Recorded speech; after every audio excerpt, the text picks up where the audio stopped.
This is Outside the Round with Matt Burrill, a Raise Rowdy podcast. Yeah. What's going on, everybody? Welcome back to Outside the Round with me, Matt Burrill. Today, a group of very special guests. Three guys that have been like little brothers to myself and Nikki T within Raise Rowdy.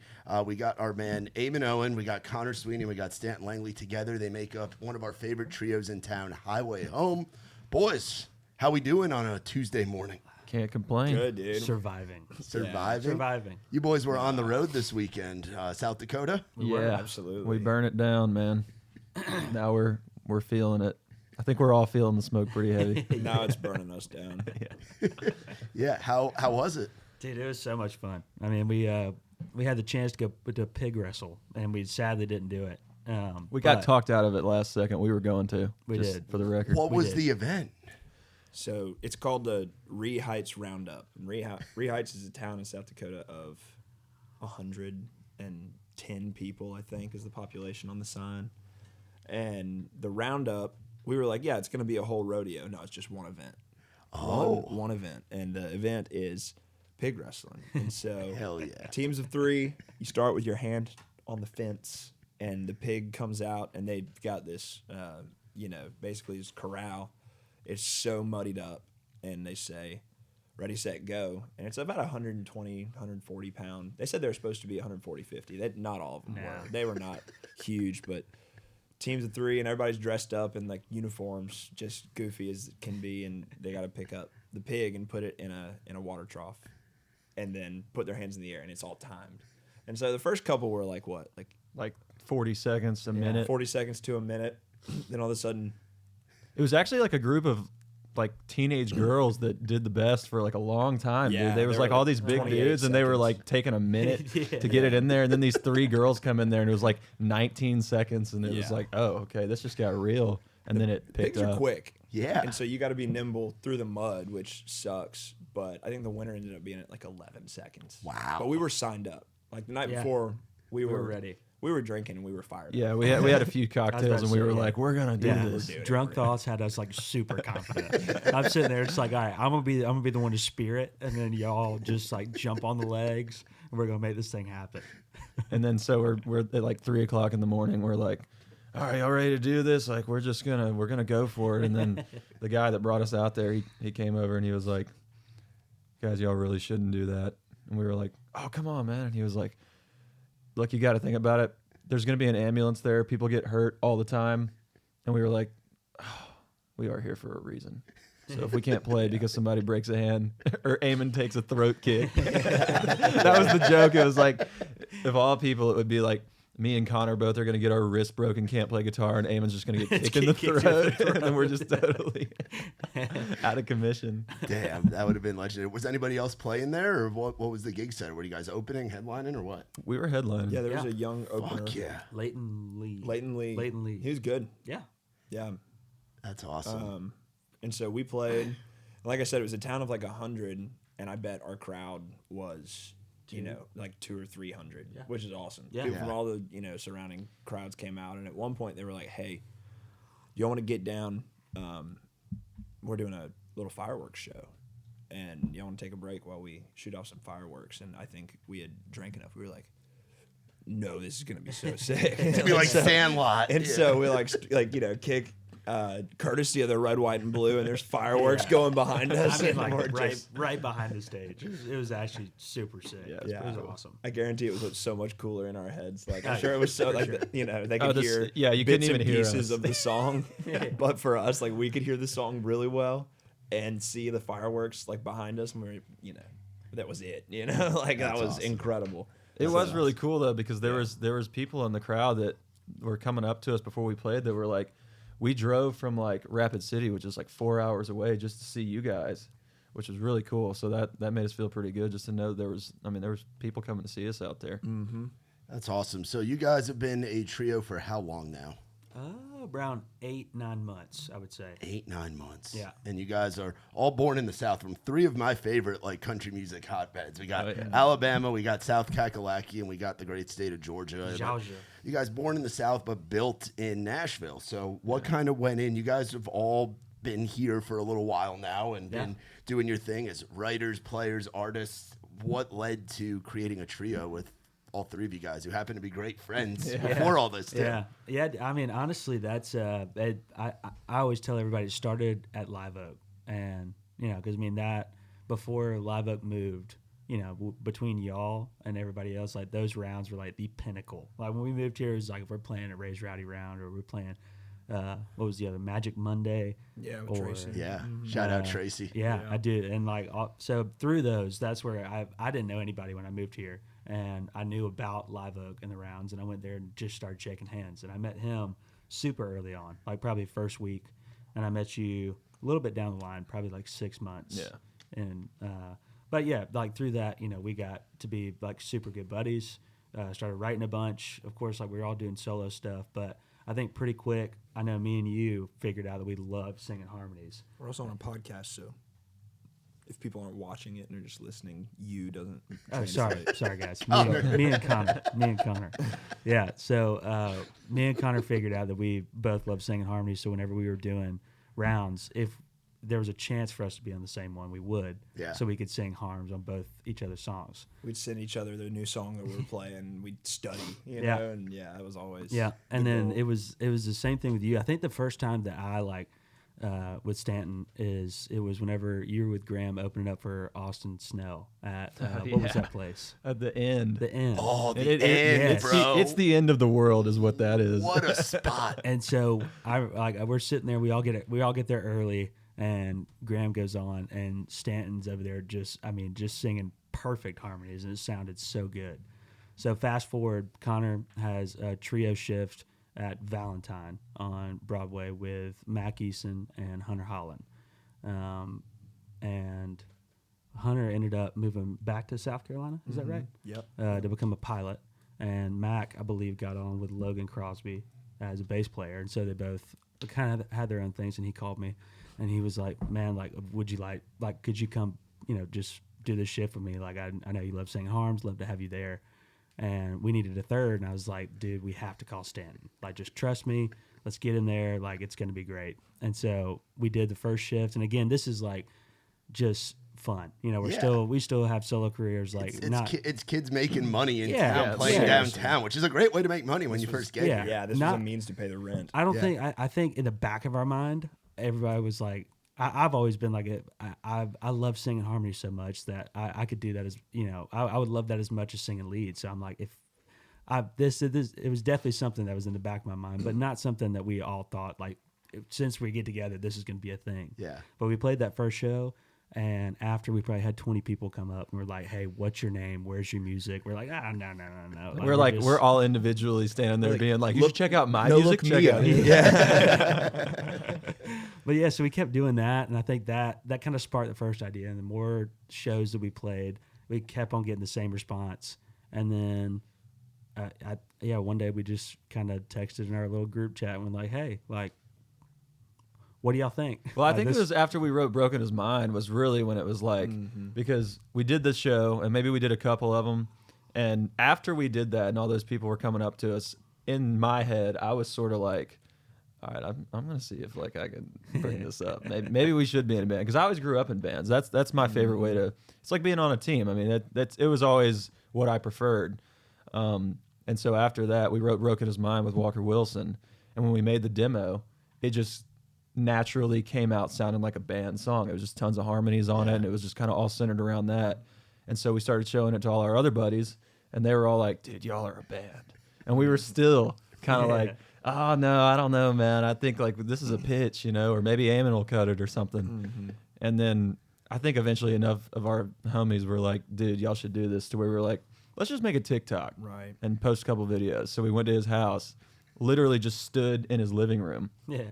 took a few videos of us playing other people's songs, and like the first one, it was just like 10,000 views, and then they were all getting like 10,000 views or something, and a bunch of comments, and then we were like, okay, this is something we should lean into. So we just started writing songs for it. Yeah. And that's kind of where it spawned from. I agree. And just to add to it, it was like, I think just hearing the way that y'all talked about it, we both like got together and had in the back of our minds, because I was the same kind of story as Eamon. Like, all my favorite bands are groups, and there's something so special about this group country music. it's so interesting, and you can see it kind of making a little bit of a comeback with Yeah. with so many new groups and stuff like that. But we were like, dude, we should do this, but none of us would say it. I think we were all just a little bit scared to like not offend anybody. Yeah. But we were all obviously here to start solo careers. Yeah. And so you don't want to be like, hey, quit your solo career. You know?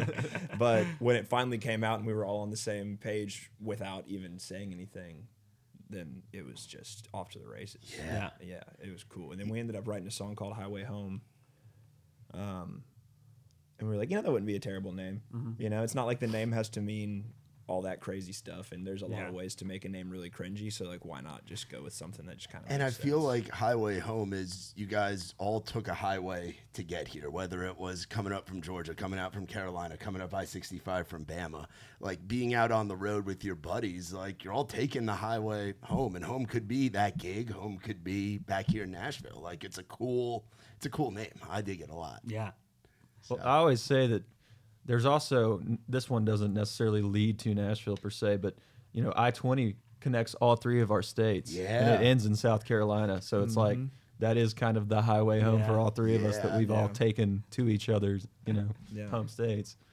That is cool, dude. That is cool. And you guys, like I said, come from three of my favorite spots of you guys all worked hard in your local scenes, whether, like back Georgia, Alabama, which obviously I'm very connected to, Trey and Muscadine. And then the Carolinas too, man, like with all the great venues and all the great clubs where you guys all had experience playing shows before you moved here, which I think is so key. You guys all kind of started in the same place where it's like you had gotten your reps, but now working together on it's not like you're three guys that had never played a show before or never written a song. Like having that background of experience, I'm sure has helped too. Yeah, absolutely. Oh, I think it's helped us a ton. Just because, dude, there's so many people that, always talk to me like, oh, I don't have much show experience. And that was, the one thing when I moved to Nashville that, got me in with Graham. It kind of got me everywhere that I've been so far. It all kind of spawned from, someone telling me, dude, you've got show experience. Do you want to play with me? Because you have more than I do. And so, if you'll help me with that, I'll help you any way I could, kind of thing. And so that kind of has gotten me everywhere. And for the three of us all having that tons of experience, it just made it from the jump just be easy to get up and play. Even the first time we played Broadway, it was just we didn't practice. We just all knew most of the same songs. So it was just okay, he's got a high voice.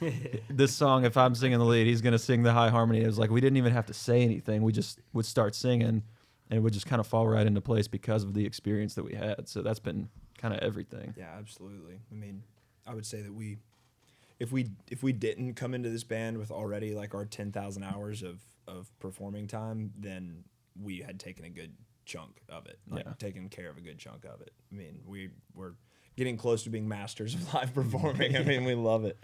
And so, yeah, I mean, I've spent so much time in dark bars in Clemson just playing shows, and I love it, man. I still love it. I kind of want to, want us to go do that sometime. I'm in. I mean, dude, and that's the thing too. You guys are all like-minded in that you're all in on this thing.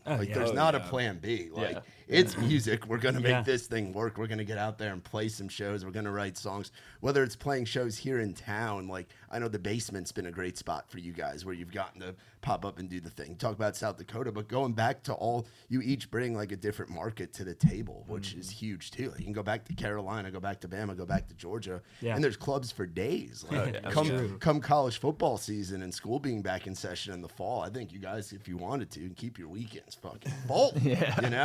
We've already kind of started doing that. I mean, we've got a plan to kind of do a hometowns thing before the summer's over. So I mean, we're definitely going to start doing that. But yeah, I mean, with us all having made the rounds at all those clubs that you're talking about, Rib Zydeco, that was a great one, dude. Oh, dude, yeah. I've played there literally dozens of times. I mean, I cut my teeth there in Birmingham. Yeah, it's all you guys have legendary clubs that you talk about Zydeco, you talk about the Blind Horse, you talk about the Crazy Bowl, you guys all have been in areas where the live music is such a big thing. So you come up growing up as music fans, what was it like growing up in those places? Like, you guys had the opportunity to go to concerts that not a lot of people did. Like, I would have to drive hours to go see a country show growing up in New York. That's crazy. Whereas man. you guys kind of had it in your backyard. Yeah. Like, do you remember your first time going to the Blind Horse, going to Crazy Bowl or Statesboro, or going to Zydeco and seeing a show? yeah. Do you remember your first show? Start with you, Eamon. I'll be honest. I feel like I'm a little different because I did not grow up wanting anything to do with music. I really didn't, and it's weird because my dad is Eddie from Eddie's Attic, so I grew up in Eddie's Attic. Yeah, oh yeah. And so I was around everything, and I did love it. You know, I mean, he always had Rascal Flatts on the radio, and like country was my jam. Like, but I didn't want to sing in front of anybody. I didn't have any want to get in the music industry. And When did the switch flip? after college. And so I played golf through college. That was the dream. I learned really quick that I'm not good enough to do that.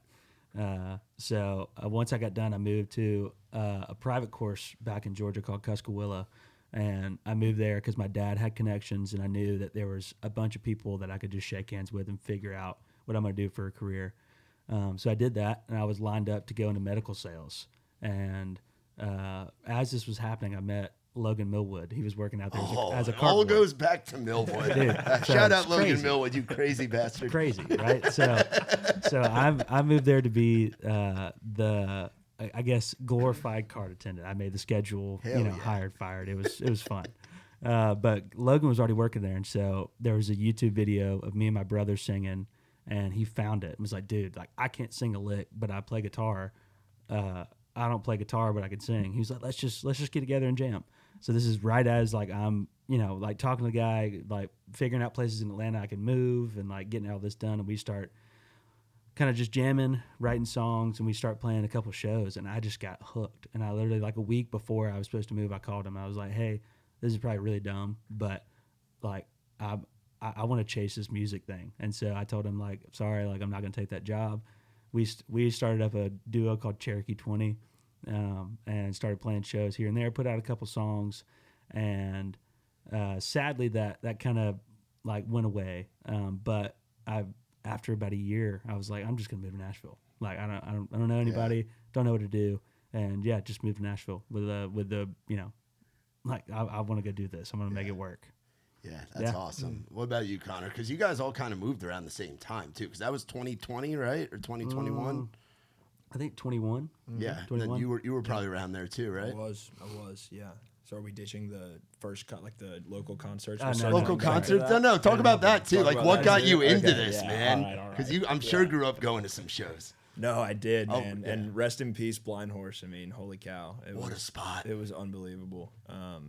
Got the pleasure of opening for Mr. Cameron Marlowe there and doing some of that stuff. But, I mean, Blind Horse, dude, we used to, as soon as I could get in the doors, I never had a fake ID or anything like that. So literally, like, right when I turned 18, and then sometimes they would not enforce the 18. Sometimes they would be like, it would be a Tuesday or Wednesday night, but it was always Riley Green. Riley ran that circuit, and Corey Smith. They both ran that circuit so hard. Riley and Corey Smith did.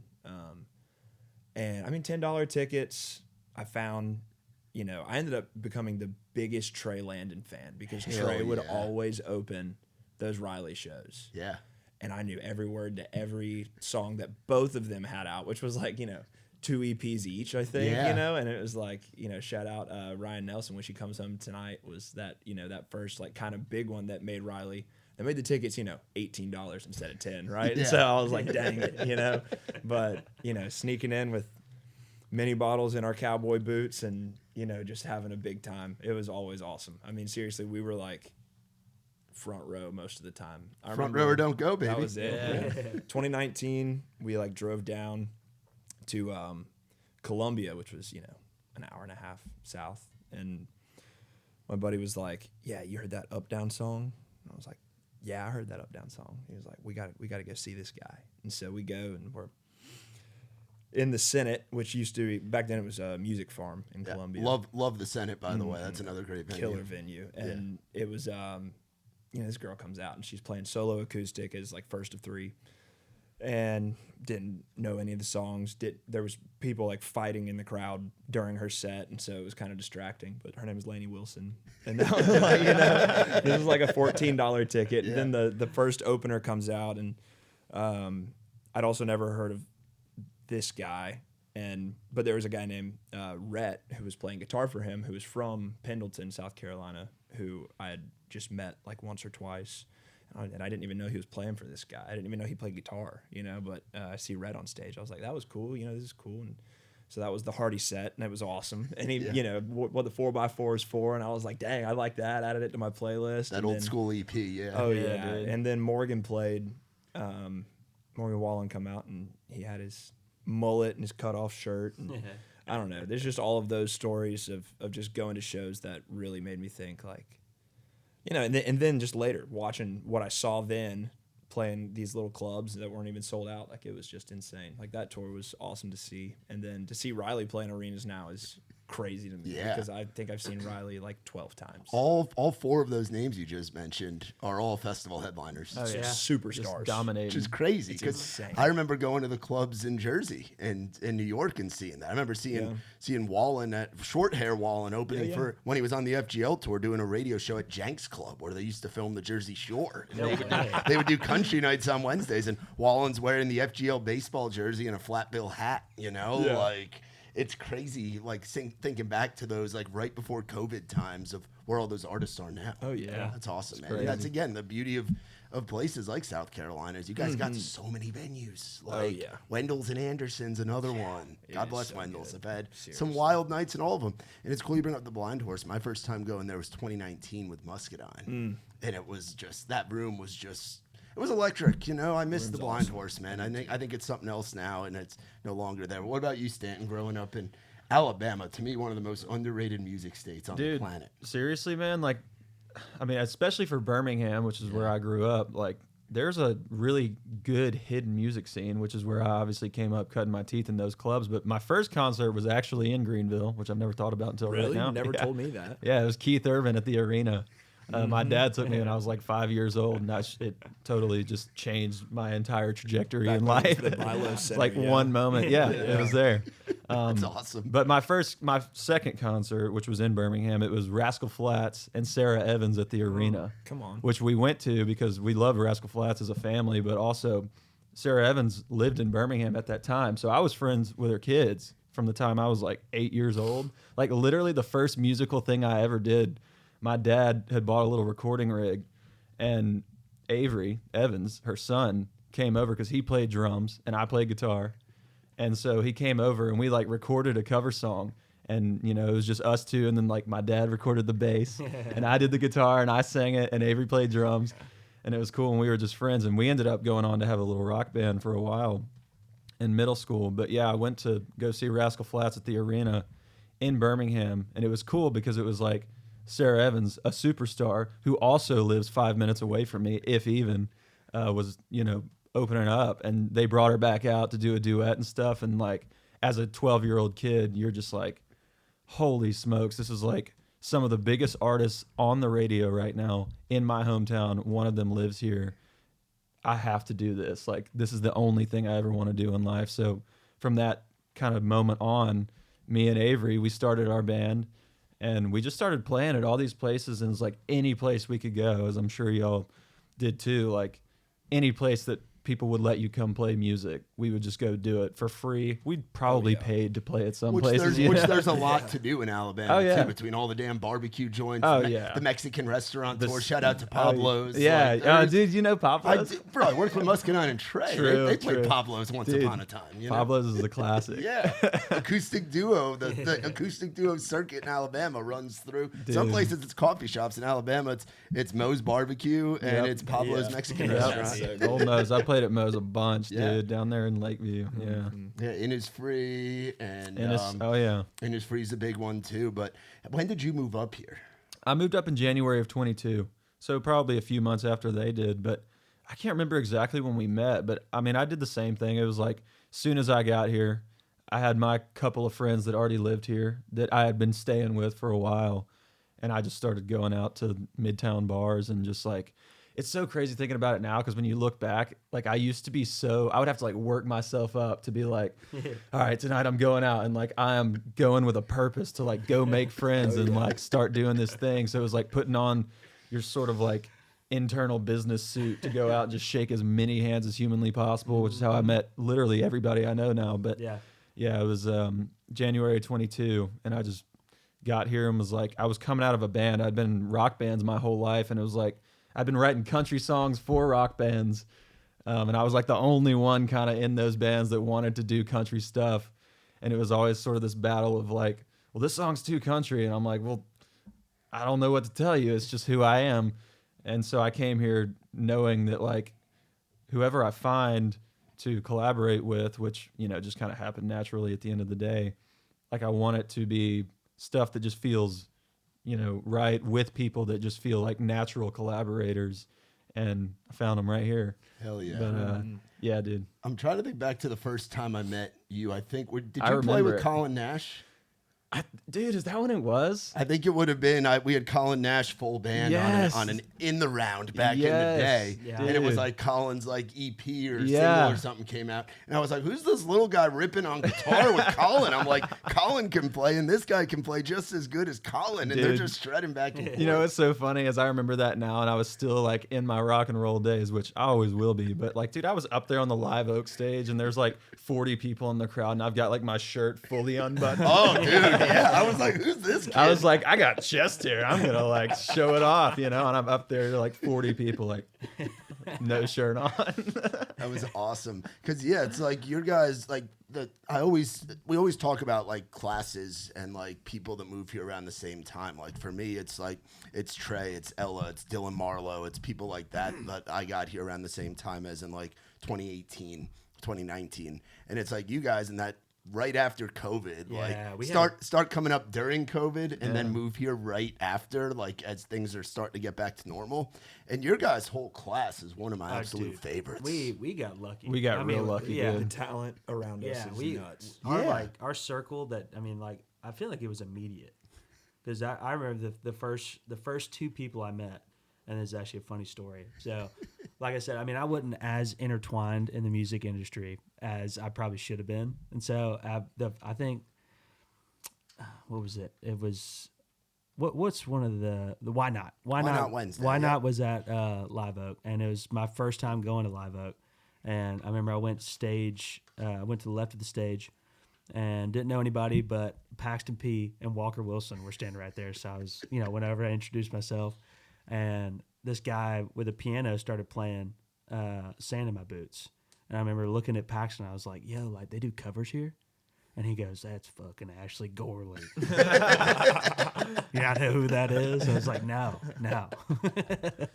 That's wild, dude. He can't play a cover because he's written every single Written song. all of them. If you asked him to do a cover set, he would just be like, I can't. But That's yeah, dude, awesome. yeah, it was like, it was just the same thing. And I think I kind of use it as an excuse just to go out and have fun as well. But I shook hands every night. And, it's the beauty about Nashville is that everybody wants you to win, and so it's like there's no like stuck up about it. And so it's like I meet, Paxton Walker, and immediately I'm in a group chat with like them and four other guys that I go and meet. They introduce me to four other guys, and then I'm getting brought into rights, and it's just like just keeps like going, Yeah, And I remember when you were living with when it was like Chandler and Logan, and Logan, Yeah. and big sexy Cody Loden, Yeah, dude. and then of course Sam Johnson, Yeah. Our homie, which is one of the things that I love. Trash Out the Trailer's been one that I've loved for a long time since you first started playing it out, Connor. But for that song to be like, to me, it's so cool to see Sam's name in the byline on the credits of that song, that his legacy lives on through the whole crew, honestly. Yeah. Like everybody in that and your guys' crew, everybody's getting ready to release more songs. Sam's name's going to be on there forever, Yeah, and I going to be agree. continuing to come out. How important was he as a homie for you guys? Like, He was like, so I think you remember the Boulder Park nights when we were renting that house that Jake, myself, Eli, Nick, Kane, and Josh were living in, and Cameron Marlowe and Josh Ross and some other guys had lived in that house and just like were moving out, and we're like, y'all can have the house. And the rental stayed the same if we grandfather it. So it was $400 a man. It was awesome. That's the best. And it was the best. But it was just also a meeting place. Everyone would be there. And Sam and Christian Yancey and Kenny, fresh to town Kenny Whitmire, were renting a house like 6 houses down.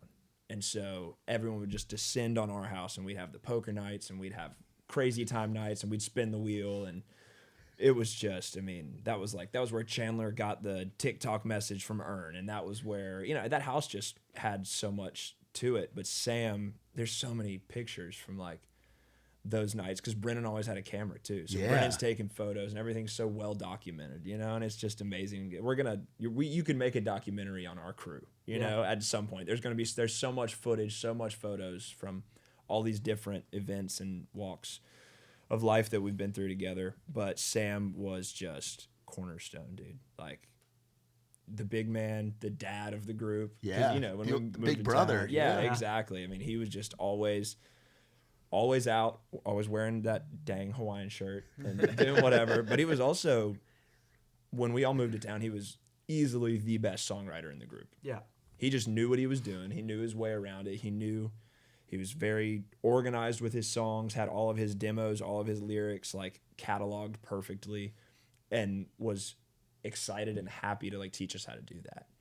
Because he moved to be a songwriter, and that's, like, yeah, I can come up with, I know that girl rhymes with world, I can write, Yeah, and then you meet some publisher at Live Oak, and they're like, send me your Schedule A, and you're like, what the hell is that? Yeah. Sam was like, we always called him like a shaman. Yeah. And that may have been slightly other stuff related too. He was just the Buddha, man. He was the dude. vibe every He night. was the vibe. Well, And he would come out and watch everybody play. Like, he didn't have, some people you only see them when you have them playing your rounds or playing your events, but he was out all the time supporting anybody in the crew. Anybody that, even someone that was a degree or two of separation from him, he'd come out and watch. Yeah.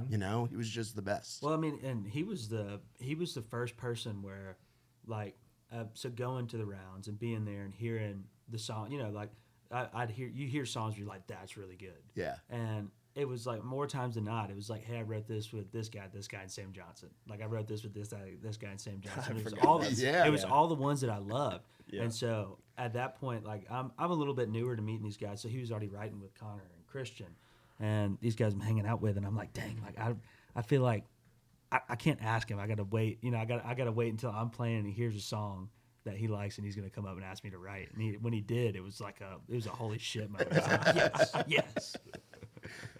That's awesome, dude. Yeah. That's awesome. And then McCoy Moore's on that song too, which isn't it? It's so cool seeing all you guys, like your whole collective unit, is winning. Yeah. Whether it's the guys that are writing, it's the folks that are jumping into the artist thing. And McCoy's been a hell of a writer for years, but to see what he's doing right now is fucking awesome too. And it's like you guys have found your path and are doing your thing right now, and it's so cool to see. Like, so when did you write that song? How far back was that? Gosh, I wonder if I could find the original document, but dude, it had to have been at least more than 2 years ago. I mean, it could have been 2.5 years ago. It was when we were writing pretty not good songs, honestly. And then, Except for that day. but that song just decided to live on. I mean, we wrote another song the day before, and none of us were that busy because we were fresh to town. But we had wrote another song that we were like, yeah, this is good. And then McCoy was like, man, I'd had this hook, and he brought the hook, and he was like something about, she took the trash out of the trailer, but I'm still here. And we were like, oh, we just got so excited about it. We're like, what are you doing tomorrow? And so we circled right back up the next day and wrote that one. And I had, lived in Montana in a trailer and all this stuff. And I was like, I've got all these ideas. Like, we had a little Walmart pool in the front. Like, we got to write that down. And so the whole night, I barely slept the night before. It was like Christmas. I couldn't wait to write the song, writing down funny ideas and that kind of stuff. And man, we crushed that right and had so much fun. And I mean, that was, I've written some really good songs with McCoy, and I say I have because there's a common denominator that all the songs are good, and I think it's because McCoy's on them. So I mean, Yeah, what's it like, the creative process now with you guys being a trio, being a whole unit of three heads are better than one, you know, but like you guys writing songs together, but also you guys, I'm sure, still write with other people individually or bring in a homie or two to write with all three of you guys. So what's that process like now of you guys doing this less than a year? I mean, honestly, not. It doesn't feel crazy different. The beauty about it, and I tell everybody, is that like if we weren't doing this trio, and I wanted to get a good song, you know, if I had a good idea that I was like, I got to think of people, who could I go to make this good song? Like these two guys would probably be my first two calls. Like we just got good songs together.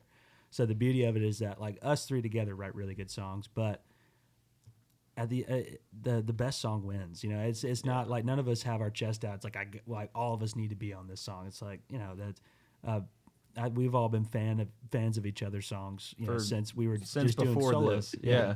And we don't hesitate at all because of the best song wins. Like we don't hesitate to be like, I have this song, but it sounds like you. Yeah. Sing it. And if you like it, like I want you to sing it, and that's going to be the best way to bring it to life. Because, you know, we're all writing so many songs and we have such a stockpile of them from the years we've been here that it's like I bet the catalog's gonna be massive between the three of you. I mean, guys. it's helped us a lot just having that as backlog, and then also being able to be like, okay, well, let's just write like at least once a week together as a trio, maybe have another guy come in, and then we just have all these options to be like, oh, dude, I've been listening to this demo of this song that me and so-and-so wrote. This sounds like Eamon, dude. Check it out. And we end up cutting it. And we've all done that for each other literally so far. Yeah. And then we can just add our three, you know, minds together writing songs on top of that. And we just have a bunch of good ones right there. Yeah, that's awesome. And then talk about kind of the style of Highway Home, because I feel like it varies between a few different things. Like you have that traditional thing in there. You have like sometimes the bluegrass picking. You have like the harmonies of like you guys all grew up listening to people like Rascal Flatts, so it throws back to like that 2000s. But there's the modern elements too. Like talk about kind of just the sonic sound of if someone asks, "What does your band sound like?" What do you tell them? Ooh, it'd be a long term. It would be, yeah, it would. I mean, so much of it is like just harmony driven is number one, right? And then but that's obviously just the vocals. When it comes to the track and the music, it's somewhere in this like sonic mix of. It depends on who's singing it, because you know we really try and hammer down something with like when Eamon's singing, we want it to sound really Rascal Flattsy or Lone Star-ish, right? And then when Stanton gets to singing, it's got that touch of a little bit more of a modern thing, like take, you know, maybe like a David Nail track from 2012 mixed with, you know, some classic, you know, Rascal Flatts like 2002, 2003. And then when I'm singing, I want it to have, you know, some of that Restless Heart or Ricochet or, you know, even Shenandoah kind of vibes to it. And so, but then all of those things can kind of come together and have the consistency of our freaking buddy, Ryan Gore, who's the man he's our producer. And he brings that consistency in the music where we're like trying to pull in different directions. Yeah. He is that stake in the ground that we're all tied to, so we can't get outside the circle of Highway Home. Yeah. You know what I mean? And dude, like, that's been so huge for us because like as a band where you're a collective unit and like we all need to stay on the same page, having someone like Ryan just turn around from his chair when we're all like, well, what if it does this? And for him to just be like, no, you should do this. And then we can all just be like, all right, cool. Yeah. We can rest now. You know, we don't have to fight about it. Yeah, dude, I the beauty of it, and this is kind of how I see it, and it might be a long shot, but the way that I see it is that with us, we are three different sounds, but like you said, harmony driven, like it, all the songs, even though they are different, blend together so well. And it's kind of an opportunity to have our fans end up like having three different lanes that, you know, it's not one collective sound to where it's like, if you hear a Highway Home song, it's going to sound like this. It's like, no, like it might sound like this. It could sound like this, could sound like this, but it's like, it's so well put together because of Ryan, you know, that it kind of gives them the opportunity to where it's like, it's not just one lane. Like you kind of have, you know, you can be a fan of three different styles of music, which is cool. Yeah, dude. Yeah. That's awesome, man. And now what's it been like kind of seeing the response? You guys are working, you guys have a team around you now, which that has to be It's been pretty insane. wild Cool. to It's have been that insane. less than a year into starting out too is pretty awesome. So talk about having some suits in your corner. Yeah, it's we've talked about this a lot. It's like whenever we finally decided, like all of us had our, minds in the same thing. It's like, this is something cool. It was, I mean, my blood started boiling where it wasn't like, I think this can work. It's like, no, like this is really good. Yeah. And like, and it was different because like, it's not, I think all of us had that, but instead of us just thinking it and believing in it, like Stanton was saying, like all of our buddies, people outside the circle, were like, yo, like this is real. Like y'all need to push this. Y'all need to do it. And yeah, we had high hopes, but I don't think any of us were expecting anything. We were, and yeah, to now have a team, that came to us just because they had that same thing. It was like, y'all, like this is real, and like we want to be a part of it. This is like doesn't matter any, like we believe in this, and like we want to do this. Is just, I don't know, something that I've always wanted to have, but I guess wasn't expecting it to happen that fast. But it's really cool. Well, it was like dude, it really is a God thing, man. Like once we started doing this, like we had all been working so hard for a really long time individually, and at least for me, like I don't want to say it felt like I was getting nowhere with it, but it felt like very slow and like, I mean, it can be draining, especially being a solo artist when it's all on you, man. Like it's tough to stay consistent, and it's hard to stay motivated when like you work really hard on a song, because like I was producing my own songs just because I couldn't afford to go have them produced, and just like all that work that goes into it, and then paying a buddy to mix it, and then you trying to do all this promotion and keep writing new ones and asking your co-writers like, hey, can I cut this song, all the time, and just trying to stay consistent with it is just so exhausting. So once we started doing this, it just felt like a God thing, where it's like people just got in our corner, and we had each other and have each other to be like, well, he can take care of this today, I can take care of this today, and he can do this. So just the machine can keep rolling, without having to have, if one guy's having a day where you're like, man, I've just got to take care of something at the house, or man, I'm just really down today, everybody is there for you to kind of be like, no, we're going to keep this going, man. I got you today. I'll do this, you do that kind of stuff. So it really just kind of felt like once we decided to do it, people just started rallying around us. Like, what you guys have is something special. So like, we want to help in any way we can. Our first, sorry, this morning is killing me. You're good, brother. Our first, like, just true champion, who I truly believe, like, first of all, this is all gonna say something in a way. It's like Broadway is not the devil everyone says it is. No. Yeah.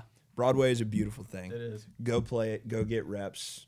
You young kids moving to town listening, do not make Broadway your entire career. When you're playing Broadway, you've not made it. Keep working. But there's no reason for you to not play music to pay your rent. Yeah. So that's a resource that's to you. I was playing at the 12:30 Club on a gig I wasn't even supposed to be on. I filled in for somebody.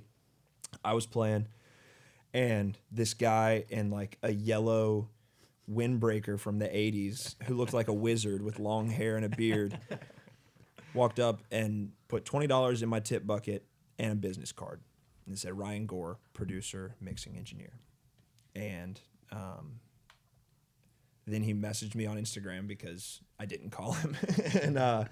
and he was like, hey, I'm Ryan. Your voice is good. I like the songs you were playing. You seem to have something different. You want to go to Waffle House? And I was like, yeah, we'll go to Waffle House. And that was early into Nashville for me.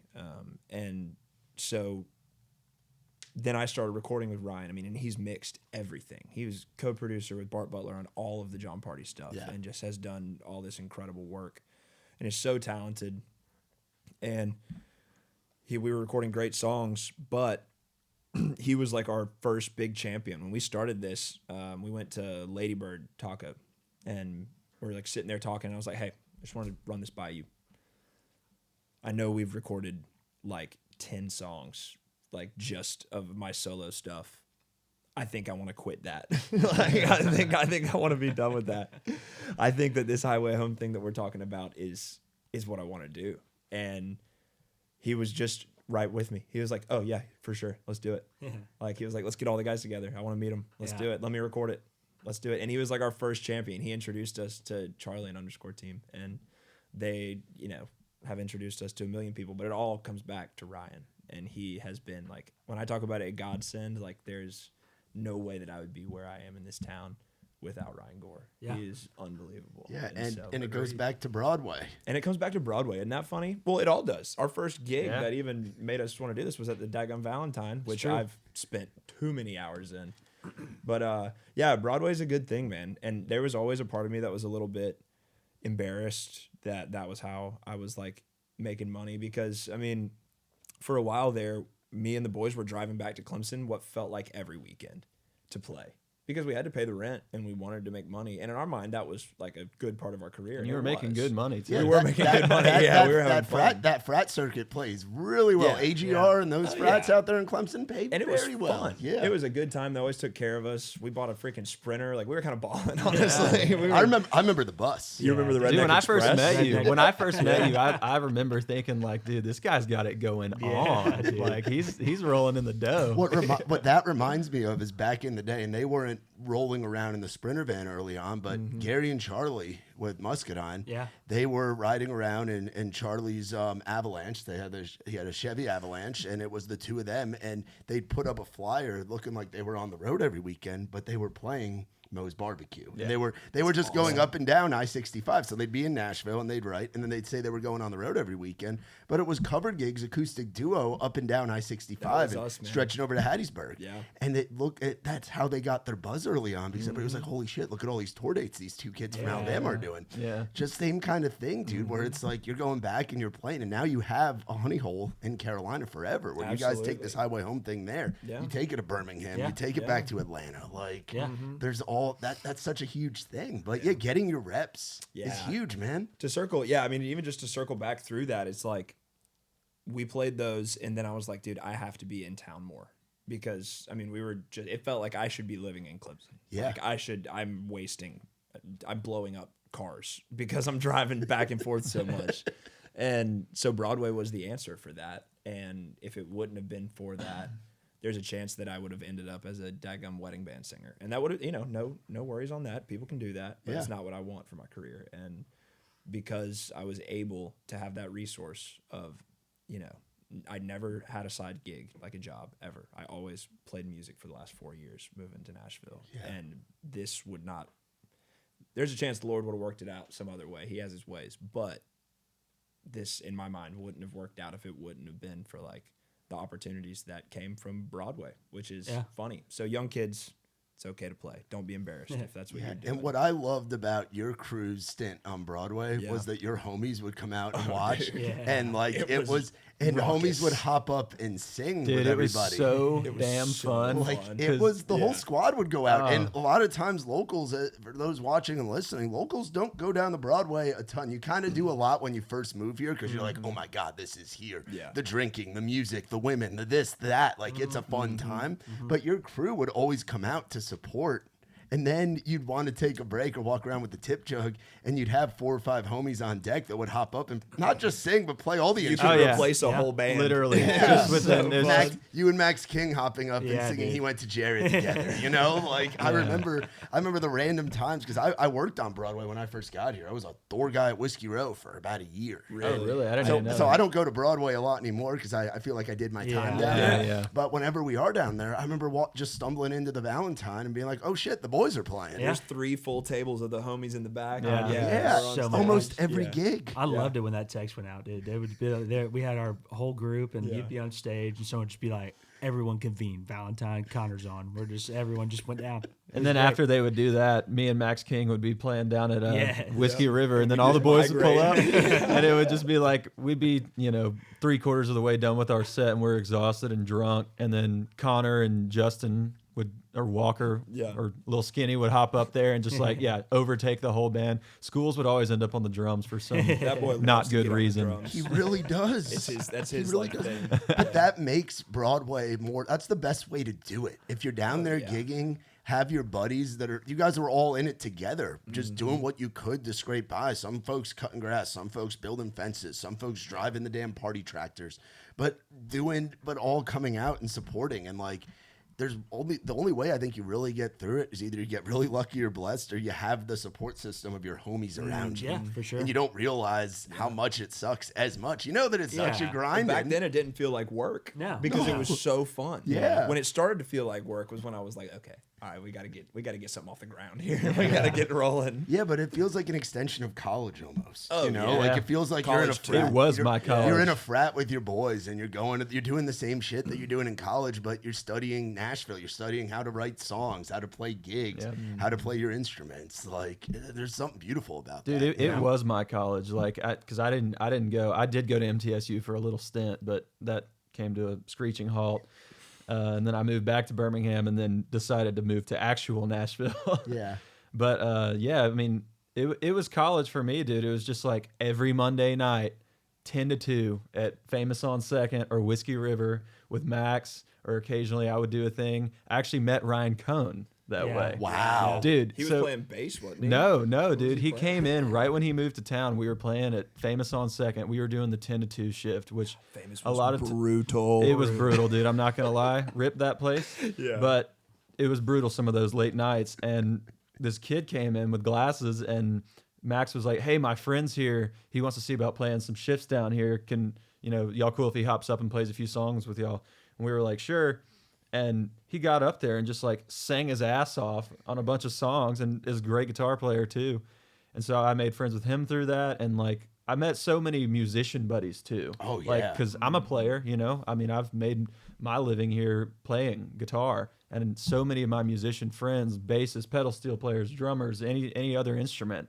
It was like so many of us met just being like, oh, okay, I'm rolling up to play with one buddy, and then the other 2 or 3 guys I've never met, and now they're some of my best friends in the world. Yeah, man. It's and Broadway is that revenue generator. That's how you pay your rent. When it becomes like dead season, and people aren't touring, you'll see guys that are on the road with big people. Oh, I yeah. remember Yeah. I remember the Muscadine guys back in the day. They don't do it as much anymore, but like Zoltan and Weston and Justin would go and play Broadway gigs. Like, there's guys that are on freaking arena tours or stadium tours that are in the off season playing down on Broadway. Yeah. It leveled up my playing a lot too. Oh, I'm as sure. a guitarist. Same. Like, I'm sure when you get that request and you and the boys are having to figure out how do we dude, play. you're like They holding threw- up an iPhone to your ear in real time. They threw $40 in. We gotta play this, you know. And it sure teaches you how to like sing through times where you don't feel like a great singer. Like, yeah. you really just have to learn how to muster it up, and that's really important, because once you get out here, like, I mean, just even over this weekend, like, man, we're exhausted by the time we get to the day of the show. And like, you just learn down there how to just power through, or just find that extra little bit that you have in you that you maybe wouldn't know was there if you didn't have to do it before.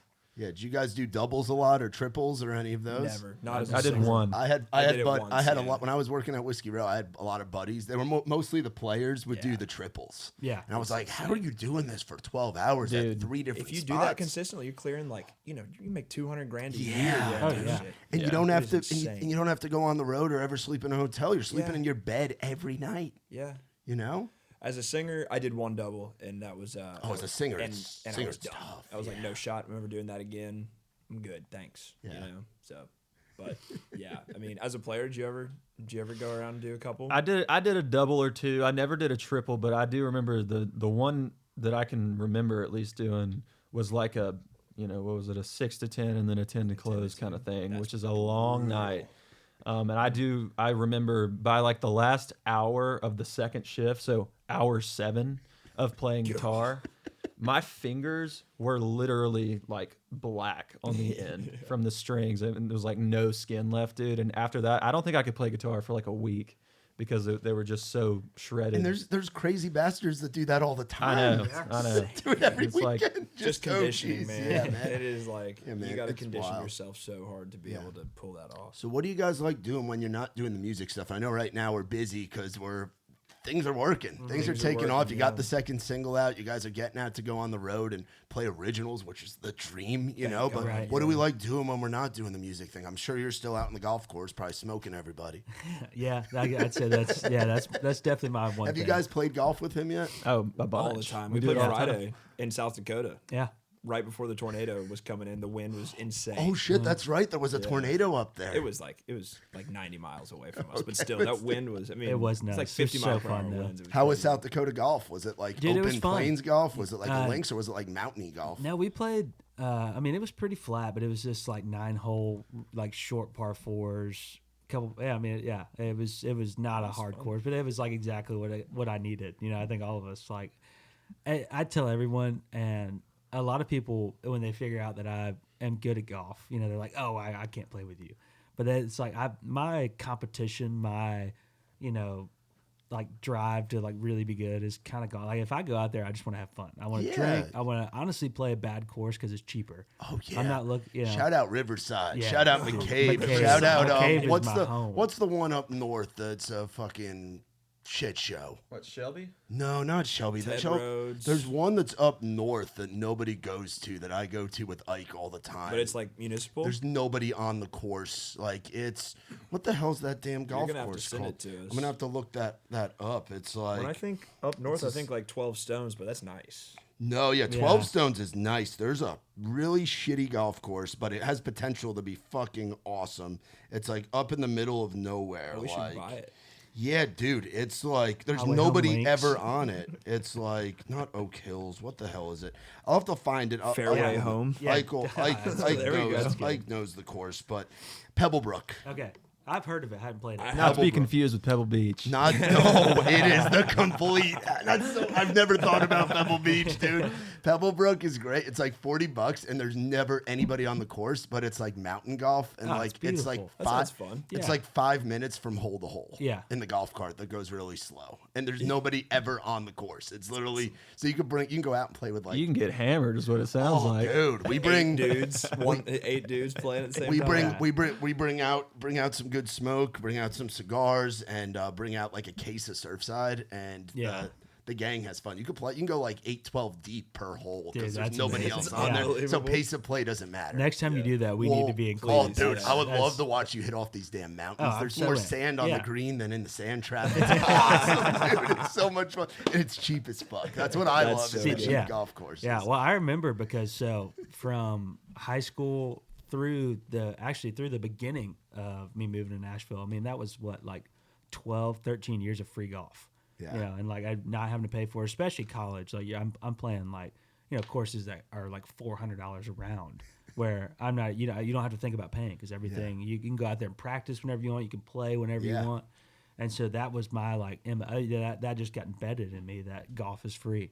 And so when I first moved out here, I worked at Old Hickory for like, I don't know, maybe 4 months. And that kind of like it kept going. But once I went over to Dakota's and started selling boots. So Oh, I didn't have. Which, by the way, cheat code: have buddies that work at the damn nice boot stores, Yeah. and you can get yourself some nice. Oh, dude, bought, I- like, Eamon, go go I get hooked- you rehired. I and, hooked you up and Garrett Del everyone. Tuva I helped hooked me up get some everyone, nice bro. boots. Yeah. That was my 6 favorite. pairs from Eamon. That was my favorite thing. It's like, look, like, I get four a year, and like I might buy one if it's cool, but honestly, like my discount is y'all's discount. Like use it. Hook up the homies, dude. That was awesome. So you out in the golf? What do you like Yeah, doing? he's on the golf course. You're married now too, right? I am married, Hell so yeah, congrats. my favorite hobby is hanging out with my wife. And maybe mowing your lawn. And you seem mowing. to do that I a lot. love mowing the grass. Yeah. Are we push mower or are we on a ride? Dude, let me tell you about the John Deere LT 166. 16 horsepower, 42-inch deck.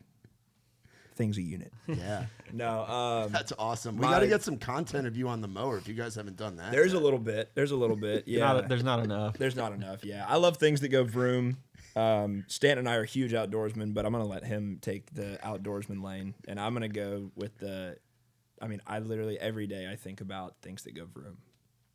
Dirt bikes, four-wheelers, like I want to go fast. I want to, and then I even you bought and a schools had a little thing going. Where you were fixing up bikes, right? We were so I've been doing that in college. That was how, other than music, that was another way I made money. So everyone rides mopeds in Clemson. To class, to the bars, doesn't matter. Mopeds are everywhere. The frat houses would have moped graveyards. And so I would go, because they would be like, it's not running. They just throw it in a pile with other ones. And I'd go get the best looking ones, and I'd take them back and literally just replace the carburetor or the drive belt or whatever. And then I'd sell them for $300-$400. Because I'd be playing at the frats and be like, hey, where's y'all's graveyard? And they would point me to it, be like, take what you want. And I had a trailer full of music equipment. I'd throw 3 mopeds in on top. That's awesome. So, yes, Justin and I were working on bikes for a little bit back when I was renting that house with the awesome shop. And now I'm pinching pennies, and someday I'm going to build a shop at the house that Mary Claire and I bought. But, yeah, I mean, for me, on a daily basis, I like to be on the boat. I like to ride. I do have a moped now, but it's a motorcycle in a moped's body, if that makes sense. Oh. Because how fast do you think we were going down that hill We were last going night? 45. 45, Yeah. 45, 50. I've gotten it up to almost to 60 Wow. downhill, you know? So, I mean, it's not a true moped, but I pretend it is. Yeah. That's awesome. So I don't get a ticket for not having It's a how a motor. moped should be. Yeah, it is, yeah. That's awesome. But yeah, that's like one of my passions. I think about riding dirt bikes mainly, just about every day. And I'm trying to get them to, like, I can't wait to buy both of them a dirt bike and be like, okay, now you have to ride with me. You know, We've been saying since the beginning that like once we get a bus and a trailer and all that stuff, like we're all gonna have like a little like pit bike that we can just cruise around venues with and just be dumbasses. Oh, just go explore it. That content would be electric too. Oh, yeah. Just go all around whatever like club. Like, could you imagine having a bike to go from to go in any of these college towns, like riding around Statesboro or Athens or Birmingham on a fucking pit bike? I'm ready. yeah, I'm That'd excited be awesome. too. That'd be awesome. So talk about your love for the outdoors, your So- Alabama side. Yeah, man. I grew up hunting and fishing and you know, there's a lot of people luckily that are here that do that. But I mean, I've always told people it's like music and then a very close second is to hunt. It just is something to me that I can't even explain in words like how much it means to me or how much joy I get from being out in the woods. Like we have some land in Sylacauga, Alabama, and we got it when I was 12 and we were hunting, you know, when I was a kid on other people's places up until then.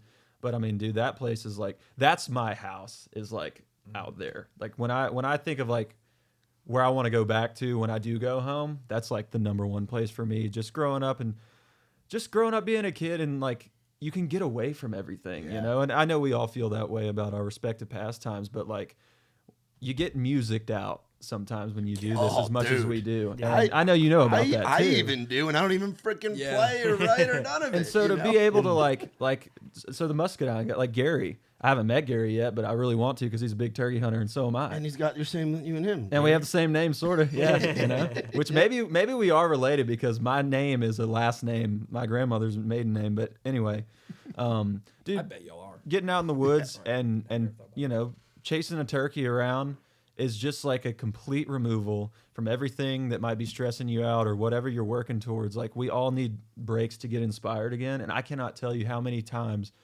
I've left the woods with a song idea that turned into like still some of the favorite songs I've ever written. Yeah. Because you just have this like, I guess it scratches that like primal itch or whatever, where you can just get so locked in on it and you feel connected to God, like you're away from all the noise. You're not dealing with any people except for maybe the dumbass friend you take with you. Yeah. But Or the guy who says, no, actually, I have this blind today. yeah. We'll tell that story in a minute. Yeah, no. So we're all working on getting each other into our hobbies, and it's you know we're gonna get on the dirt bikes here soon. We did kind of do that one day a little bit, which was kind of like At the Rutherford property, out there in Pegram. But Eamon's got me on golf, so I'm slowly working my way up to hitting it straight every now and again. Yeah. He was played crushing good them on in South Friday. Dakota. That's awesome. Well, it helps when you have a 50-mile-an-hour wind off the right.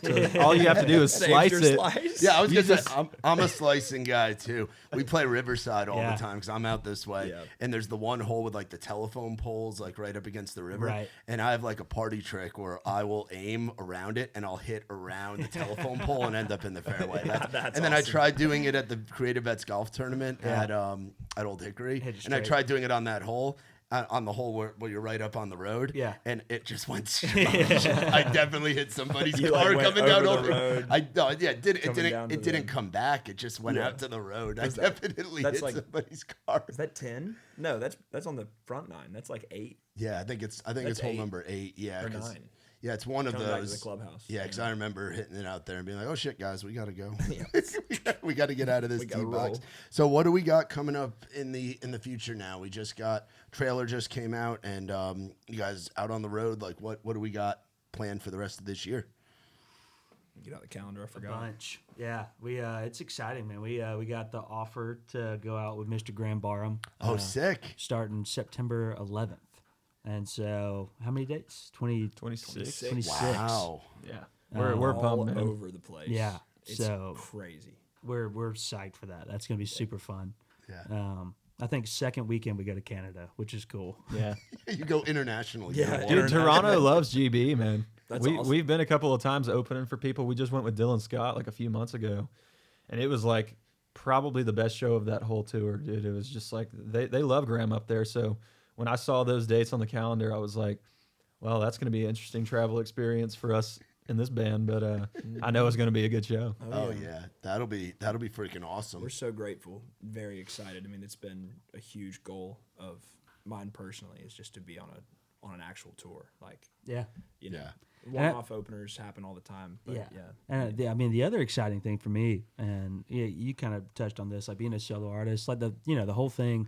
Everyone says that for you to make it work, like you got to put out music, like it's like consistent, and being broke, and that's not easy. Yeah. Whenever you're trying to do it, and so we are going to be able to put out like a song a month, and we have all hell yeah. these, all these lined up that. We're starting to get to the point where it's not just like, okay, we have 6, that we can do. We got to write more. It's like we have a lot that we're having to pick, handpick to like start going forward, which is like super, super exciting. Yeah. Yeah. That's awesome. Hell yeah. I'm gonna have to look up those tour dates. Nikki T and I are gonna have to get to a GB Highway Home. Oh, show. yeah. You got to come out. Well, That we would got be Basement it's- East. Yeah, it's towards. Oh, they have one that's here. Yeah, towards Okay. the end of the. I end of the- like going to the shows that are out of Nashville Yeah. because the Nashville shows are the Nashville shows. true. I like being out there in the wild with the people. Yeah. So do I. We've got Kentucky, Oh hell yeah. Ohio, Knoxville, Atlanta, Yeah. Sick. Charlotte. Nice. Those are all accessible. Yeah. Yeah, You know, very. nice. Yeah. Oh, we love a road trip. We love a little rowdy on the road Yeah. experience. Oh, yeah. We'll be, Where Nikki T and I ride, we spend Yeah. about an hour in a Buc-ee's. we're gonna be in your neck of the woods, New Oh, York, really? for We've got New York and New Jersey. yeah. Oh no shit! Where Yeah. in Jersey? Do we know? Asbury yeah. Park. Oh no shit! When is that? I used to do shows there like that. I No saw shot. I saw Wallen in Asbury Park. That's Oh, really? 2017. I would yeah. not be surprised if it was the same venue. We're actually It's playing a lot of same I mean, there's common club circuit, so Yeah. we're doing a lot of those venues. House of Independence. Oh yeah, that is literally where I saw my boy Dave Hangley, who is now John Morgan's utility player and Yeah. tour manager, opened for Wallen at the House of Independence when it first opened. Yeah, that was I want to say like spring of 2018. That was right before I moved. Empire Live, Mercury Lounge. Oh yeah, the Mercury Lounge. You Yeah. play in that room? Yeah, Oh yeah. dude, Mercury Lounge is sick. It's like the basement where it's like it's small. Oh, no. But no, it's sick. not no. That's sick. It's a cool room because they do all different genres and they'll do multiple shows in a night. So there'll be like an afternoon. There'll be like the prime one, which will be when you guys are, and then there'll be another show that'll go late night and they'll stay open till like 3 a.m. every night. wow. And then Cat's Deli is there, which is like one of the best delis ever. It's like $30 for like this giant ass pastrami sandwich, but it's really good. They used to film Curb Your Enthusiasm and Seinfeld there all the time. Like Yeah. that's on Houston Street. Looks like Houston, but they pronounce it Houston. That's a great part of New York City to be in. Yeah, you're right near the Village. All the great pizza shops are right there. Like, Actually, I'm glad we're talking about this because, I've never been to New York personally. yeah, and so I need all the. You're going to the notes. best spot for it. Then you're going to Albany, Boston, Columbus. I would assume is the Bluestone. Yep. Have you guys been Are we there? playing Bluestone? Pretty sure. If it's Columbus, it would Either be that or somebody else was talking about it yesterday. yeah. And it it might be the sounds too familiar. Bluestone, which I don't know if you guys are familiar with the It's Bluestone. A&R Bar. A&R Bar? Okay, I haven't been there, but you guys you guys Y'all got were a ton of gigs. It was you all that was over talking the about how place. excited when you went to Bluestone with Drake. Right? Yeah, How yeah. awesome Yeah, it that was. old church. Dude, he's like, that's like his spot. And so I'm out on the road with Drake White selling merch. That's right. That's Yeah, been my yeah. thing for the past year. And so last year, when I hopped on, I think they just played it. And so it was just talked about nonstop. And we finally got to go. And man, it was insane. It was insane. And I mean, it really is like the Ryman up there. Like Dude. like it really I've is. played that with Graham. We Yeah. opened for Earn there, Yeah, dude. dude. Oh, that's that cool. place. Dude, is the dope. crazy thing is that was a full circle because I didn't know that this was a place. But when I was probably a sophomore, maybe junior in college, me and my buddy Cooper got like super hooked on Drake White because we found this cover of him doing "Can't You See," and he was sitting there at a bar with like all these like crazy old church windows behind him, and it was just like super cool. And I've watched that video probably 200 times. Yeah. And I told him that when I got on, and he still didn't tell me that was Bluestone, so I had no Yeah. clue. So I walked in there to load in merch, and I was walking around just seeing everything. And it's upstairs in the back. Yep. And I walk in this room, and immediately I was just like, no shit. Yeah. I went back on the bus. I was like, you asshole, dude. Why did you tell me that this is... One of the best venues Dude, there it is. is, dude. I've only Unreal. gotten to go there once. It was with Muscadine back in the day. Tyler Booth opened. It was 2019. And it was it was unbelievable. It's the acoustics in there. You guys are also going to the Rave Eagle Club. Yes, Oh, I yeah. can't wait. Which if you've probably been through there. I've been through there. Yeah, it's I have special. not. I'm so It's awesome. excited. Special. We That's actually awesome. played there on Halloween last year. Oh, what Yeah. a night Nice. to play it was there. pretty cool. There was like, It's haunted, right? Oh, it's Yeah. incredibly It feels haunted. like it. dude, Okay, it's like, what, 4 stories? yeah, It's- then the famous pool. Yeah, Yeah. there's Cool, four. There's 4 rooms, and then the hotel across the street was one of the Jeffrey Dahmer hotels. Dude. And the pool, so the green rooms are downstairs next to the pool. And I've gotten together twice with Drake now. But the first time, I was having to hurry. Everybody was doing something else. We were about to open up. And so I ran down and needed a shower. And the showers are like literally what you see in a horror movie. Yeah. Like, Oh, you yeah, like walk it's- in, and it's just like, they have like seven shower heads. Only like 2 of them work. And it's just an open thing. And it's right next to where the pool is, which is haunted. It's like all downstairs. No one's there but me. And so I'm taking a shower, and the water starts to like kind of go off and go on. The lights start flickering. And I'm Yeah. just like, yo. Dude, it was like when we played there, the walk from the green room to the stage is like, or the stage we were playing on was like really far, and you got to go through the pool every time. And there's like an occasional security guard at like each doorway kind of thing. But it was like, it felt like a mile walk. And so, going back and forth a million times, and it was like every time I would walk through the pool area, you have to like go through this dark hallway, and I would be like running through there by myself like a kid. Yeah, dude. Yeah, I did the very small room there with Gary and Chuck back in the day. So our green room was like hippie tapestries and like still a little weird. But what's cool We is had the same one. you did? Yeah. So you know what I'm talking about. They have they'll do multiple shows at the same time. Wow. So or at least they did back then. No, they still do. They still Yeah. do. So we were downstairs, and then there was a band called or this DJ called Galantis that was upstairs. So as we're loading out, there's like you literally see the building shaking from the bass of this DJ. So there's like a rave going on upstairs as Gary and Charlie are singing Porch Swing Angel back in the day. dude. It was wild. We're loading out. There's like kids dangling out the windows, Yeah. like Dude, puking and stuff. It's so funny because all the stages as you go up, it's like they're like it's the same type of room where you kind of still got. They always have Halloween decorations up, and so. But if you get to the top one, because the first one we were opening up for Jamie Johnson, and this top room is just the ballroom's gorgeous, and it's massive. gorgeous, Yeah. and it's like it doesn't fit the room at all. So we're sitting there, I'm like watching this beautiful. And I forget where we are, and I'm like walking down, and everything else is just spooky. Yeah. Yeah, You'll have a good time there. You guys are also doing carols in Chicago, which is a great spot. Our buddy Ed Warm, who also runs Joe's on Weed and Joe's Live, like you guys are going to some awesome rooms. Yeah, I'm gonna have to figure out. I might have to do the trip home on that weekend of the 25th, 27th if we're in town. So. That'd be sick. Yeah. You guys, congrats on that. When are we looking at the new? I know we just dropped a song, but when Yeah. are we looking at the next one? Did. very soon. Yeah. this month. This month. I think it's like the 24th. Yeah. And we're Hell yeah. gonna get that submitted. I mean, that hasn't been announced, but this isn't gonna come out yet. So I think it's not the 24th. It's 25th. 25th. Sick. And which one's that? Stanton, go for it. It's a song called Layover. We wrote with our good buddy Corey Crowder. First song we wrote with Corey. It was the first song we wrote with Corey. And can I tell the story on that Yeah, one? for sure. It was pretty cool. So Eamon meets Corey a few years ago, right? And they became friends. Long story short, and basically, well, you tell him about the how you got to know Corey. Yeah. So when I was working at Tuscaloosa, this is after Cherokee 20 had been disbanded, but Logan had already moved to Nashville, and I'd already made the decision. I told the clubhouse and everything. I was like, hey, I got a month left, and I'm just gonna move. I'm going for it. And in that frame of time, Corey Crowder had joined at Tuscaloosa and had all these people coming up. It's like, yo, like, have you met Corey? And I'm like, who is Corey? Like, again, like, I'm like, I didn't know. Legend. At this time, he was the #1 songwriter in country music. It had, like, I think that was Famous Friends had come out, had some other, like, Kane Brown, had all these Florida Georgia Line things. And so I do my research, but, I don't want to be the guy to be like, hey, like, I'm doing music too. Well, that was done for me. All the members were going up to him like, hey, we got this kid that does music. Like, you're going to love him. And so finally he comes up. I'm working. I'm at the cart barn. He comes up. He goes, hey, everyone's been telling me to come talk to you. Like, what's the deal? And I was like, look, I'm moving to Nashville. I don't know anything. Like, can we just go down to the restaurant and just talk? And I mean, dude, he is a champion. He told me exactly what I needed to know.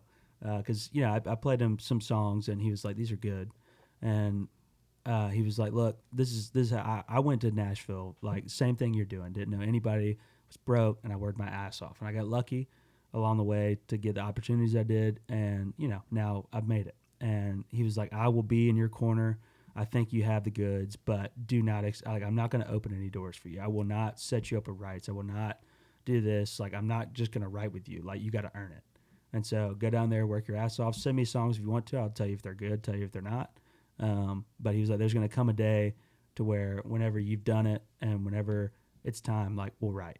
And I was like, all right. And so 3 years go by, and, I'm going back to Tuscaloosa and seeing him and hanging out and, sending him songs, and we're, still good buddies talking, but still haven't gotten the offer. And so I'm just like really trying to, do whatever I can to get that. And then we start Highway Home, and the first post, on Instagram, like, announcing it, he screenshots and sends me a text and goes, yo, like, tell me about this. He's like, y'all got any songs? And so I sent him Broken His Mind. We probably only had that song. Yeah, we did. I sent him Broken His Mind, and immediately he just sent back, y'all send me some dates. And I called him. I was like, yo, dude, like, this is it. This is it. And it was it. Yeah. This song came from it, and it was unbelievable. Yeah, it was a hook I'd been sitting on forever. Yeah, it was cool. We go down there and we're hanging out for like a few days, and we're hanging out and we're just getting to know Corey. I mean, I'd never met him. I don't know. You'd never met him either. Mm-hmm.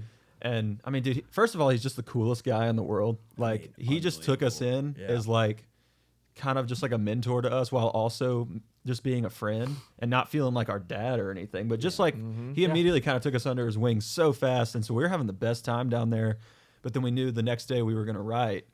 And he was basically like, yeah, I mean, what I do or did when I was younger was like, show up with a verse and a chorus, or at least an outline of one. Like, that's kind of the way to do it. And it was sort of, I think, him being like, do that. We all looked at each other. We were like, shit. It's like 11 o'clock. We have nothing. We're like, we're God. drunk. We've been at dinner. We've just been having nothing but a good time for like 48 hours, and now tomorrow is like what we're actually here for. And so we go back, and I think I just picked up my guitar, and I wasn't even meaning to do anything. I just started strumming these chords or whatever, and the two of them were sort of like, they kind of sat down and were like, "What's that?" Yeah, I was like, I don't know.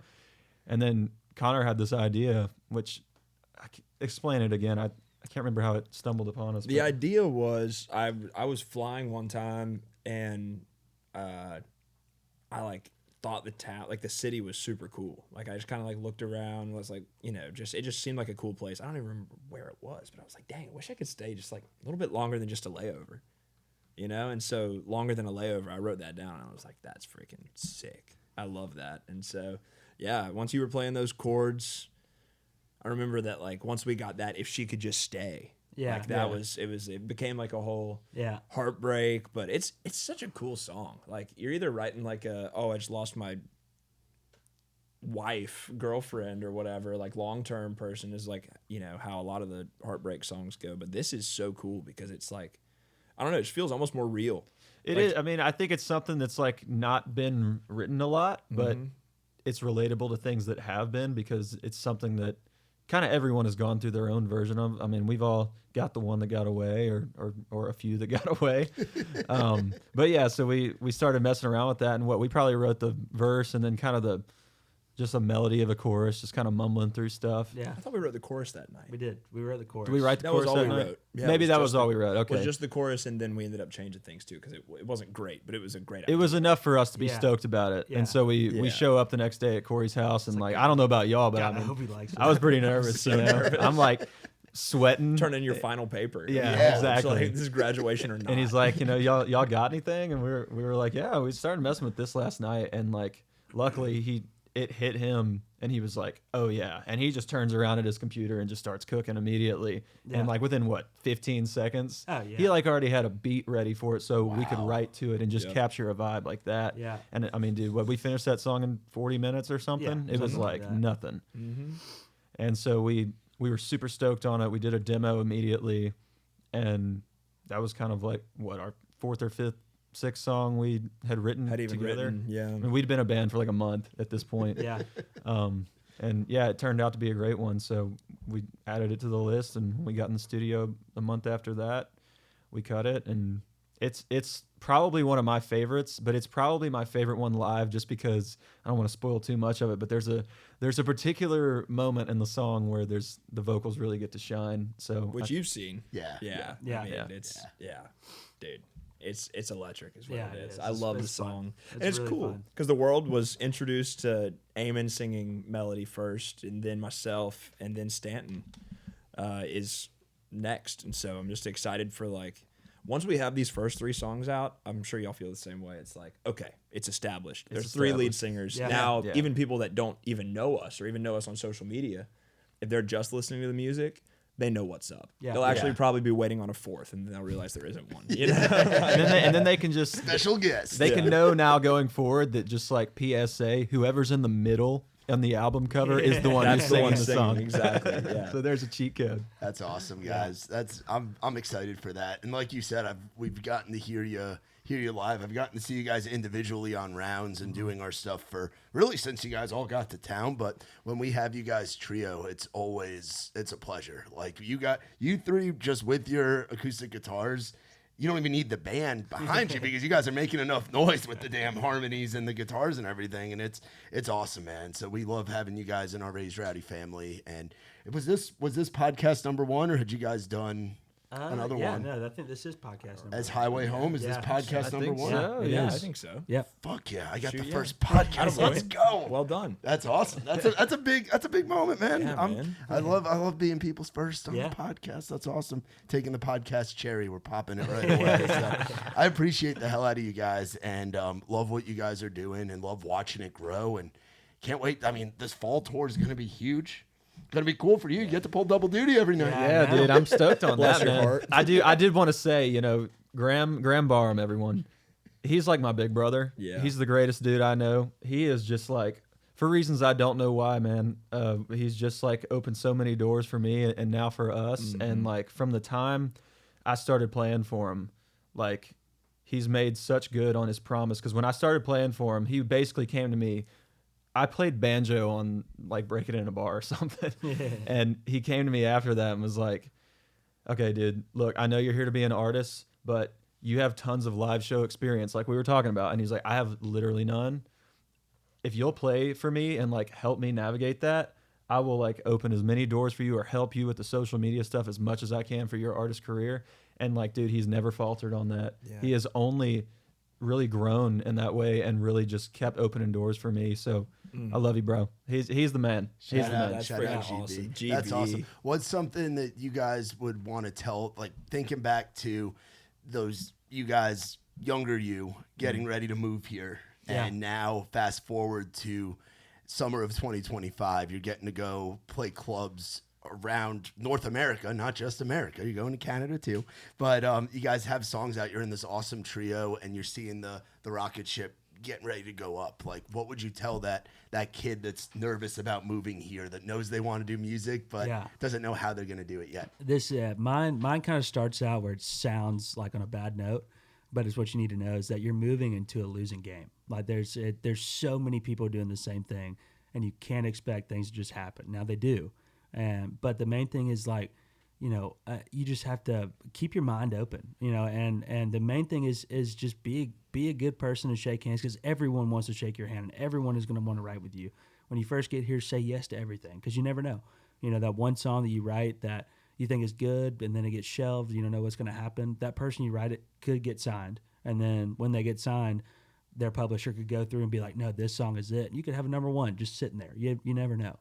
And so I would say don't ever expect anything, but just know that it's so much fun. And, you just have to keep your options open. You never know what's going to happen. Anything can happen. We didn't know that we were going to be a trio. I didn't know that I was going to meet these dudes and do this. And there was a lot of things along the way to where it was like, what am I doing here? Should I leave? Is this a losing thing? But you just kind of keep pushing, keep a smile on your face, and a door's open. That's what happens. Yeah. To keep it, to be simple, is trust God and trust the process. The Lord opens these doors, and then He closes the ones that are supposed to be closed. I've done too many things. I've failed so many times, and have genuinely been massively discouraged so many times. But this is all I've ever wanted to do. And so I would just say to anybody who, is discouraged or, upset, like, sometimes, I guess the last little thing is trust God, trust the process, and sometimes your plan is not the right plan. I didn't move here to join a trio. Yeah.